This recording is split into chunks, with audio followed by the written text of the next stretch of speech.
ജോ, നീ എനിക്ക് പ്രോമിസ് ചെയ്യും ഇനി അവൾ നമ്മുടെ ലൈഫിൽ ഉണ്ടാവില്ല. എനിക്കിതിന് പറ്റില്ല അമ്മി. I love her. അപ്പൊ ഞാനെന്താ ചെയ്യണ്ടേ ജോ? ഞാനെന്താ ചെയ്യണ്ടേ? അമ്മി, നമുക്കിടയിൽ ഇപ്പൊ പഴയ സ്പാർക്ക് ഇല്ല അമ്മി. നമുക്കിത് കണ്ടിന്യൂ ചെയ്തിട്ട് മതി. അധികം പറഞ്ഞ് മെഴുകാൻ നിൽക്കണ്ട. ഒരു കാര്യം കൂടി എനിക്കറിയണം. എന്നെക്കാട്ടും എന്ത് ക്വാളിറ്റി അവക്കുള്ളത്? എന്നെക്കാട്ടും സൗന്ദര്യം ഉണ്ടോ? അത് എന്നെക്കാട്ടും പൈസ ഉണ്ടാക്കുന്നുണ്ടോ? അത് എന്നെക്കാട്ടും നല്ല ജോലിയുണ്ടോ? എന്ത് തേങ്ങയാണ് നീ അവള് കണ്ടത്? അവളെന്നെ കേൾക്കാറുണ്ട്.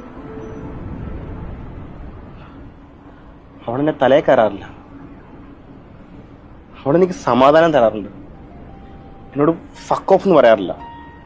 അവളുടെ ഓഫീസിലെ സ്ട്രെസ് അവൾ എൻ്റെ അടുത്ത് തീർക്കാറില്ല. എനിക്ക് സമാധാനം തരാറുണ്ട് അവളെനിക്ക്. ഞാൻ അവളുടെ അടുത്ത് ഹാപ്പിയാണ്. हम तेरे प्यार में सारा आलम खो बैठे तुम कहते हो कि ऐसे प्यार को भूल जाओ